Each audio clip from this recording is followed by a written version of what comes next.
ਅਪ੍ਰੈਲ 2018 ਨੂੰ ਇੱਕ ਕੈਨੇਡਾ ਦੇ ਵਿੱਚ ਹਾਦਸਾ ਵਾਪਰਦਾ, ਜਿਹੜਾ ਕੈਨੇਡਾ ਦੇ ਵਿੱਚ ਵਾਪਰੇ ਬਹੁਤ ਵੱਡੇ ਦੁਖਾਂਤਾਂ ਦੇ ਵਿੱਚੋਂ ਇੱਕ ਦੁਖਾਂਤ ਬਣ ਜਾਂਦਾ। ਥੰਬੋਲਟ ਹਾਦਸਾ, ਜਿਹਦੇ ਵਿੱਚ ਕਿ ਜਸਕੀਰਤ ਸਿੰਘ ਸਿੱਧੂ ਨਾਂ ਦਾ ਇੱਕ ਵਿਅਕਤੀ ਕੈਲਗਰੀ ਦੇ ਵਿੱਚ ਰਹਿੰਦਾ, ਟਰੱਕ ਚਲਾਉਂਦਾ, ਇੰਟਰਸੈਕਸ਼ਨ ਦੇ ਉੱਤੇ ਜਾ ਕੇ ਸਟਾਪ ਸਾਈਨ ਦੇਖਦਾ ਨਹੀਂ ਜਾਂ ਕੀ ਗਲਤੀ ਹੁੰਦੀ ਆ, ਇੱਕ ਬੱਚਿਆਂ ਦੀ ਬੱਸ ਆ ਰਹੀ ਆ, ਉਹਦੇ ਨਾਲ ਟਕਰਾ ਜਾਂਦਾ, ਬਹੁਤ ਵੱਡਾ ਦੁਖਾਂਤ ਵਾਪਰ ਜਾਂਦਾ। ਇਸ ਸਾਰੇ ਹਾਦਸੇ ਦੇ ਕਾਰਨ ਉਹਨੂੰ ਡਿਪੋਰਟ ਕੀਤਾ ਜਾ ਰਿਹਾ। ਇਹ ਖਬਰਾਂ ਵੀ ਪਿਛਲੇ ਦਿਨਾਂ ਦੇ ਵਿੱਚ ਆ ਗਈਆਂ, ਭਾਵੇਂ ਉਹਦੇ ਵਕੀਲ ਨੇ ਦੱਸਦੇ ਆ ਕਿ 400 ਪੇਜ ਦੀ ਦਸਤਾਵੇਜ਼ ਦਿੱਤੇ ਜੱਜ ਨੂੰ ਕਿ ਇਹਨੂੰ ਕੈਨੇਡਾ ਦੇ ਵਿੱਚ ਰਹਿਣ ਦਿੱਤਾ ਜਾਵੇ। ਹਾਦਸਾ ਕਿਸੇ ਤੋਂ ਵੀ ਵਾਪਰ ਸਕਦਾ। ਜਸਕੀਰਤ ਸਿੰਘ ਸਿੱਧੂ ਕੈਨੇਡਾ ਦੇ ਵਿੱਚ ਪੜ੍ਹਨ ਆਇਆ ਸੀ, ਪੜ੍ਹਦਾ ਸੀ, ਪੜ੍ਹਨ ਤੋਂ ਬਾਅਦ ਪੱਕਾ ਹੋ ਗਿਆ। ਪੱਕਾ ਹੋਣ ਤੋਂ ਬਾਅਦ ਇਹ ਐਕਸੀਡੈਂਟ ਹੋ ਗਿਆ, ਟਰੱਕ ਇੱਕ ਬੱਚਿਆਂ ਦੀ ਬੱਸ ਦੇ ਵਿੱਚ ਵੱਜਦਾ, ਜਿਹਦੇ ਨਾਲ ਕੈਨੇਡਾ ਦੇ ਇਤਿਹਾਸ ਦਾ ਇੱਕ ਬਹੁਤ ਵੱਡਾ ਦੁਖਾਂਤ ਵਾਪਰ ਜਾਂਦਾ, ਬੱਚਿਆਂ ਦੀ ਮੌਤ ਹੋ ਜਾਂਦੀ ਹੈ। ਕੀ ਪੱਕੇ ਬੰਦੇ ਨੂੰ ਵੀ ਇੰਡੀਆ ਡਿਪੋਰਟ ਕੀਤਾ ਜਾ ਸਕਦਾ? ਇਹਨੂੰ ਕਿਉਂ ਡਿਪੋਰਟ ਕੀਤਾ ਜਾ ਰਿਹਾ? ਸਿਟੀਜ਼ਨ ਅਤੇ PR ਦੇ ਵਿੱਚ ਕਿੰਨਾ ਕੁ ਫਰਕ ਹੁੰਦਾ? ਇਹਦੇ ਬਾਰੇ ਅਸੀਂ ਅੱਜ ਕੈਨੇਡਾ ਦੇ ਪ੍ਰਸਿੱਧ ਵਕੀਲ ਬ੍ਰਿਜਮੋਹਨ ਜੀ ਦੇ ਨਾਲ ਗੱਲਬਾਤ ਕਰਨਾ ਹੈ। ਬ੍ਰਿਜਮੋਹਨ ਜੀ, ਪੱਕੇ ਬੰਦੇ ਨੂੰ ਕੈਨੇਡਾ 'ਚੋਂ ਵਾਪਸ ਇੰਡੀਆ ਭੇਜਿਆ ਜਾ ਸਕਦਾ? ਇਹ ਤਾਂ ਜੀ ਡਿਪੈਂਡ ਕਰਦਾ ਵੀ ਆਪਾਂ ਪੱਕਾ ਆਖੀ ਦਾ ਕਿਹਨੂੰ ਹੈ ਜੀ। ਜੇ ਤੁਹਾਡਾ ਜਿਹੜਾ ਸਟੇਟਸ ਹੈ ਇਕੱਲਾ ਪਰਮਾਨੈਂਟ ਰੈਜ਼ੀਡੈਂਟ ਦਾ ਹੈਗਾ, ਤਾਂ ਜੇ ਤੁਸੀਂ ਕਿਸੇ ਵੀ ਕ੍ਰਾਈਮ ਵਿੱਚ ਇਨਵੋਲਵ ਹੋ ਜਾਂਦੇ ਹੋ ਜਿਹਦੇ ਵਿੱਚ ਤੁਹਾਨੂੰ 10 ਸਾਲ ਤੱਕ ਦੀ ਸਜ਼ਾ ਹੋ ਸਕਦੀ ਹੈ, ਪਰ ਤੁਸੀਂ ਇੱਕ ਦਿਨ ਵੀ ਸਲਾਖਾਂ ਦੇ ਪਿੱਛੇ ਨਾ ਜਾਓ, ਤਾਂ ਤੁਹਾਡਾ ਜਿਹੜਾ ਡਿਪੋਰਟੇਸ਼ਨ ਦਾ ਪ੍ਰੋਸੈਸ ਸ਼ੁਰੂ ਹੋ ਜਾਂਦਾ ਹੈ। ਜਿਹੜੇ ਬੰਦੇ ਇੱਥੇ ਸਿਟੀਜ਼ਨ ਹੈ, ਇੱਥੇ ਦੇ ਨਾਗਰਿਕ ਹੈ, ਉਹਨਾਂ ਨੂੰ ਆਮ ਤੌਰ 'ਤੇ ਛੇੜਿਆ ਨਹੀਂ ਜਾ ਸਕਦਾ ਅਨਲੈਸ ਐਂਡ ਅੰਟਲ ਉਹਨਾਂ ਨੇ ਆਪਣੀ ਜਿਹੜੀ ਨਾਗਰਿਕਤਾ ਹੈ ਉਹਦੇ 'ਚ ਕੋਈ ਖੋਟ ਹੋਵੇ, ਉਹਨਾਂ ਨੇ ਕੋਈ ਝੂਠ ਬੋਲ ਕੇ ਨਾਗਰਿਕਤਾ ਪ੍ਰਾਪਤ ਕੀਤੀ ਹੋਵੇ। ਸੋ ਆਹ ਇੱਕ ਡਿਫਰੈਂਸ ਹੈਗਾ PR ਅਤੇ ਸਿਟੀਜ਼ਨ ਦੇ ਵਿੱਚ। ਸੋ ਇਹਦਾ ਮਤਲਬ ਜੇ ਇਹੀ ਐਕਸੀਡੈਂਟ ਕਰਨ ਵਾਲਾ ਵਿਅਕਤੀ ਇੱਥੇ ਦਾ ਸਿਟੀਜ਼ਨ ਹੁੰਦਾ ਤਾਂ ਉਹਨੂੰ ਡਿਪੋਰਟ ਨਹੀਂ ਕੀਤਾ ਜਾ ਸਕਦਾ ਸੀ? ਬਿਲਕੁਲ ਜੀ, ਤਾਂ ਹੀ ਅਸੀਂ ਹਮੇਸ਼ਾ ਕਹੀਦਾ ਕਿ ਵੀ ਜਿਹੜੇ ਪਰਮਾਨੈਂਟ ਰੈਜ਼ੀਡੈਂਟਸ ਹੈ, ਇਹਨਾਂ ਨੂੰ ਹਮੇਸ਼ਾ ਦੂਜੇ ਦਰਜੇ ਦਾ ਸ਼ਹਿਰੀ ਮੰਨਿਆ ਜਾਂਦਾ ਹੈ। ਚਾਹੇ ਉਹ ਆਪਣਾ ਪੂਰਾ ਬਰਾਬਰ ਦਾ ਟੈਕਸਿਸ ਪੇ ਕਰਦੇ ਆ, ਸਭ ਕੁਛ ਆਪਣੀਆਂ ਪੂਰੀਆਂ ਜ਼ਿੰਮੇਵਾਰੀਆਂ ਪੂਰੀਆਂ ਕਰਦੇ ਆ, ਪਰ ਜਿਹੜੇ ਨਾਗਰਿਕ ਆ ਉਹਨਾਂ ਨੂੰ ਹਮੇਸ਼ਾ ਪਹਿਲਾ ਦਰਜਾ ਦਿੱਤਾ ਜਾਂਦਾ। ਜਿਵੇਂ ਮੈਂ ਤੁਹਾਨੂੰ ਦੱਸਿਆ ਕਿ ਵੀ ਨਾਗਰਿਕ ਨੂੰ ਸਿਰਫ ਇੱਕੋ ਹੀ ਕੇਸ ਵਿੱਚ ਡਿਪੋਰਟ ਕੀਤਾ ਜਾ ਸਕਦਾ ਵੀ ਜੇ ਉਹਨਾਂ ਨੇ ਆਪਣੀ ਨਾਗਰਿਕਤਾ ਹਾਸਲ ਕਰਨ ਵਿੱਚ ਉਸ ਵੇਲੇ ਕੋਈ ਖੋਟੀ ਇਨਫੋਰਮੇਸ਼ਨ ਦਿੱਤੀ ਹੋਵੇ ਜੀ। ਅਤੇ ਇਹ ਜਿਹੜਾ ਸਿਟੀਜ਼ਨ ਆ ਉਹਨੂੰ ਵੀ ਕਿਸੇ ਹਾਲਤ ਵਿੱਚ ਡਿਪੋਰਟ ਕੀਤਾ ਜਾ ਸਕਦਾ, ਭਾਵੇਂ ਇੱਦਾਂ ਨਹੀਂ ਕਿ ਉਹਨੇ ਜਿੱਦਾਂ ਮਰਜ਼ੀ ਕਰਕੇ ਸਿਟੀਜ਼ਨਸ਼ਿਪ ਲੈ ਲਈ ਇੱਕ ਵਾਰੀ ਅਤੇ ਫਿਰ ਉਹ ਕਾਗਜ਼ ਪੱਤਰ ਫਿਰ ਨਿਕਲੇ ਆਉਣ?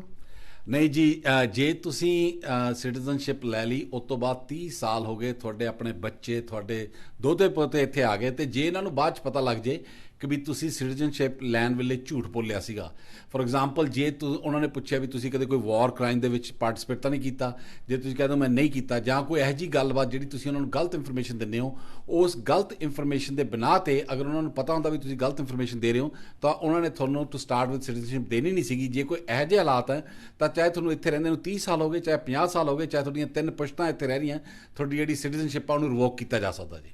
ਅਤੇ ਬੇਸ਼ੱਕ ਜਿੱਦਾਂ ਬਹੁਤ ਸਾਰੇ ਲੋਕ ਕਾਨੂੰਨੀ ਗੈਰ ਕਾਨੂੰਨੀ ਤਰੀਕੇ ਦੇ ਨਾਲ ਇੱਥੇ ਆਉਂਦੇ ਆ ਫਿਰ ਪੱਕੇ ਹੋ ਜਾਂਦੇ, ਉਹ ਵੀ ਇਹਦੇ ਵਿੱਚ ਸ਼ਾਮਲ ਹੋ ਸਕਦੇ ਆ? ਬਿਲਕੁਲ ਸ਼ਾਮਲ ਹੋ ਸਕਦੇ ਹਨ ਜੀ। ਜੇ ਤੁਹਾਡਾ ਕਿਸੇ ਵੀ ਤਰ੍ਹਾਂ ਦਾ ਤੁਸੀਂ ਕੋਈ ਫਰੋਜੂਲੈਂਟ ਇਨਫੋਰਮੇਸ਼ਨ ਇਮੀਗ੍ਰੇਸ਼ਨ ਕੈਨੇਡਾ ਵਾਲਿਆਂ ਨੂੰ ਦਿੰਦੇ ਹੋ, ਅਤੇ ਉਸ ਇਨਫੋਰਮੇਸ਼ਨ 'ਤੇ ਰਿਲਾਈ ਕਰਕੇ ਅਗਰ ਉਹ ਤੁਹਾਨੂੰ ਇਸ ਕੰਟਰੀ 'ਚ ਪੱਕਾ ਕਰਦੇ ਆ, ਚਾਹੇ ਉਹ PR ਦੇ ਜਾਂ ਤੁਹਾਡੀ ਸਿਟੀਜ਼ਨਸ਼ਿਪ ਮਿਲਦੀ ਹੈ, ਤਾਂ ਇਹ ਜਿਹੜੀਆਂ ਚੀਜ਼ਾਂ ਇਹ ਇੱਕ ਕਿਸਮ ਦੀ ਇਹ ਤੁਹਾਡਾ ਹੱਕ ਨਹੀਂ ਹੈ, ਤੁਹਾਡੀ ਪ੍ਰਿਵਿਲੇਜਿਸ ਹੈ। ਸੋ ਜੇ ਤੁਸੀਂ ਕਿਸੇ ਵੀ ਤਰ੍ਹਾਂ ਦੀ ਪ੍ਰਿਵਿਲੇਜ ਨੂੰ ਤੁਸੀਂ ਮਿਸਯੂਜ਼ ਕਰੋਗੇ ਤਾਂ ਉਹ ਪ੍ਰਿਵਿਲੇਜ ਤੁਹਾਡੇ ਤੋਂ ਵਾਪਸ ਖੋਈ ਜਾ ਸਕਦੀ ਹੈ ਜੀ। ਇੱਕ ਵਾਰੀ ਸਾਨੂੰ PR ਵਾਲੀ ਗੱਲ ਫੇਰ ਦੱਸਿਓ ਜੀ, ਕਿ ਕਿੰਨੇ ਸਾਲ ਦੀ ਜਾਂ ਕਿਸ ਕਿਸਮ ਦਾ ਕ੍ਰਾਈਮ ਹੋਵੇ ਕਿ ਉਹਨੂੰ ਡਿਪੋਰਟ ਕੀਤਾ ਜਾ ਸਕਦਾ?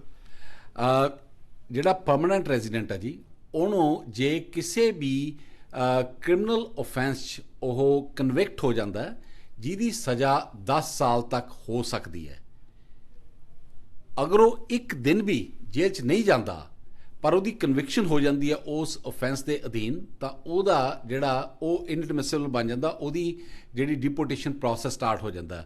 ਨੰਬਰ 2, ਜੇ ਕੋਈ ਵੀ PR ਜਿਹਨੂੰ 6 ਮਹੀਨੇ ਤੋਂ ਉੱਪਰ ਇੱਕ ਦਿਨ ਉੱਪਰ ਕੈਦ ਹੋ ਜਾਵੇ, ਉਹਦਾ ਜਿਹੜਾ ਰਾਈਟ ਟੂ ਅਪੀਲ ਉਹ ਖਤਮ ਹੋ ਜਾਂਦਾ ਹੈ ਜੀ। ਇਸ ਕੇਸ ਦੇ ਵਿੱਚ ਜਿੱਦਾਂ ਕਿ 16 ਬੱਚੇ ਮਾਰੇ ਗਏ ਸੀ, ਉਹਨਾਂ 'ਚੋਂ ਬਹੁਤਾਂ ਦੇ ਮਾਪਿਆਂ ਨੇ ਵੀ ਕਹਿ ਦਿੱਤਾ ਕਿ ਇਹਨੂੰ ਇੱਥੇ ਰਹਿਣ ਦਾ ਹੱਕ ਦੇ ਦਿੱਤਾ ਜਾਵੇ, ਸਾਡੇ ਨਾਲ ਜੋ ਭਾਣਾ ਵਾਪਰਨਾ ਸੀ ਵਾਪਰ ਗਿਆ, ਇਹਨੂੰ ਕੈਨੇਡਾ 'ਚ ਰਹਿਣ ਦਿਓ, ਫਿਰ ਵੀ ਨਹੀਂ ਕੁਛ ਹੋ ਸਕਦਾ ਜੀ? ਰਾਈਟ ਨਾਓ ਜੋ ਕੁਛ ਹੋ ਰਿਹਾ ਇਹ ਆਪਾਂ ਇਹ ਨਹੀਂ ਕਹਿ ਸਕਦੇ ਵੀ ਸਾਨੂੰ ਬਹੁਤ ਅਚੰਭਾ ਹੈ ਕਿਉਂ ਹੋ ਰਿਹਾ, ਕਿਉਂਕਿ 16 ਬੱਚਿਆਂ ਦੀ ਮੌਤ ਹੋਈ ਹੈ। ਜਿਵੇਂ ਤੁਸੀਂ ਦੱਸਿਆ ਕਿ ਵੀ ਇਹ ਕੈਨੇਡਾ ਦੀ ਸਾਰਿਆਂ ਨਾਲੋਂ ਵੱਡੀ ਤਰਾਸ਼ਦੀਆਂ 'ਚੋਂ ਇੱਕ ਹੈ। ਇਸ ਤੋਂ ਬੜਾ ਦੁਖਾਂਤ ਹੋ ਹੀ ਨਹੀਂ ਸਕਦਾ। ਪਰ ਬਾਏ ਦਾ ਐਂਡ ਆਫ ਦਾ ਡੇ ਆਪਾਂ ਭੁੱਲ ਨਹੀਂ ਸਕਦੇ ਕਿ ਵੀ ਇਹ ਇੱਕ ਸਿੰਪਲ ਮੋਟਰ ਵਹੀਕਲ ਐਕਸੀਡੈਂਟ ਸੀਗਾ। ਮਾੜੀ ਜਿਹੀ ਅਲਗਰਜੀ ਹੋ ਗਈ, ਇੱਕ ਸਟਾਪ ਸਾਈਨ ਮਿਸ ਹੋ ਗਿਆ ਤੇ ਇੰਨੇ ਬੰਦੇ ਦੀ ਜਾਨ ਚਲੀ ਗਈ ਤੇ ਇੰਨੇ ਬੰਦੇ ਫੱਟੜ ਹੋ ਗਏ।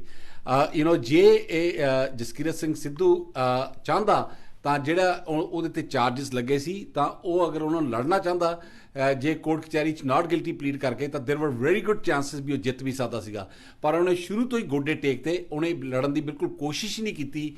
ਉਹ ਇਸ ਗੱਲ ਤੇ ਨਿਰਭਰ ਕਰਦਾ ਸੀਗਾ ਕਿ ਵੀ ਮੈਂ ਜੋ ਮੇਰੇ ਤੋਂ ਗਲਤੀ ਹੋਈ ਹੈ ਮੈਂ ਉਹਦਾ ਉਹਦਾ ਪੂਰਾ 100% ਉਹਨੂੰ ਪਛਤਾਵਾ ਹੈ ਤੇ ਪਰ ਹੁਣ ਜੋ ਤੁਸੀਂ ਸਟੈਪ ਲੈ ਲੈਂਦੇ ਹੋ ਉਹਦਾ ਖਮਿਆਜ਼ਾ ਤੁਹਾਨੂੰ ਭੁਗਤਣਾ ਪੈਂਦਾ। ਬਹੁਤ ਬਹੁਤ ਸ਼ੁਕਰੀਆ ਜੀ, ਮਿਹਰਬਾਨੀ। ਥੈਂਕ ਯੂ ਜੀ। ਦੋਸਤੋ, ਅਸੀਂ ਬ੍ਰਿਜਮੋਹਨ ਜੀ ਦੇ ਨਾਲ ਗੱਲਬਾਤ ਕੀਤੀ, ਬਹੁਤੀ ਗੱਲ ਇਹਨਾਂ ਨੇ ਸਾਫ਼ ਕਰ ਦਿੱਤੀ ਆ। ਅੱਜ 6 ਅਪ੍ਰੈਲ 2018 ਨੂੰ ਜਿਹੜਾ ਹਾਦਸਾ ਵਾਪਰਿਆ ਸੀ ਉਹਨੇ ਕਈ ਸਵਾਲ ਪੈਦਾ ਕਰ ਦਿੱਤੇ ਸਾਡੇ ਸਾਹਮਣੇ। ਇੱਕ ਗਲਤੀ, ਇੱਕ ਸਟਾਪ ਸਾਈਨ ਮਿਸ ਕੀਤਾ, 16 ਬੱਚਿਆਂ ਦੀ ਜਾਨ ਚਲੇ ਗਈ, 13 ਜ਼ਖਮੀ ਹੋ ਗਏ। ਪਰ ਉਸ ਬੰਦੇ ਨੇ ਉਸੇ ਦਿਨ ਹੀ ਕਹਿਤਾ ਕਿ ਮੇਰੀ ਗਲਤੀ ਆ, ਮੈਨੂੰ ਦੁੱਖ ਆ, ਜੋ ਅਦਾਲਤ ਸਜ਼ਾ ਦਊਗੀ ਉਹ ਮੈਂ ਕਬੂਲ ਕਰੂੰਗਾ। ਤੇ ਸਜ਼ਾ ਉਹਨੂੰ ਹੋਈ ਆ ਤੇ ਸਜ਼ਾ ਦੇ ਨਾਲ ਸਭ ਤੋਂ ਵੱਡੀ ਸਜ਼ਾ ਇਹ ਆ ਕਿ ਉਹਨੂੰ ਵਾਪਸ ਇੰਡੀਆ ਜਾਣਾ ਪੈਣਾ। ਇੱਥੇ ਇਹ ਵੀ ਦੱਸ ਦੇਣਾ ਚਾਹੁੰਦੇ ਹਾਂ ਕਿ ਬੰਦਾ ਕੈਨੇਡਾ ਦੇ ਵਿੱਚ ਜਦੋਂ ਆਉਂਦਾ ਉਹਦੇ ਤੋਂ ਬਾਅਦ ਪਹਿਲਾਂ ਪਰਮਾਨੈਂਟ ਰੈਜ਼ੀਡੈਂਸ ਹੁੰਦਾ, PR ਲੈਂਦਾ, PR ਤੋਂ ਕੁਝ ਸਾਲਾਂ ਬਾਅਦ ਫਿਰ ਉਹ ਸਿਟੀਜ਼ਨਸ਼ਿਪ ਲਈ ਅਪਲਾਈ ਕਰਦਾ, ਫਿਰ ਉਹਨੂੰ ਸਿਟੀਜ਼ਨਸ਼ਿਪ ਮਿਲਦੀ ਆ। PR ਨੂੰ ਵਾਪਸ ਭੇਜਿਆ ਜਾ ਸਕਦਾ ਤੇ ਕੁਝ ਹਾਲਤਾਂ ਦੇ ਵਿੱਚ ਸਿਟੀਜ਼ਨ ਨੂੰ ਵੀ। ਕੈਮਰਾਮੈਨ ਅਮਿਤ ਪਨੇਸਰ ਨਾਲ ਜਸਕਰਨ, ਚੈਨਲ ਪੰਜਾਬੀ, ਸਰੀ।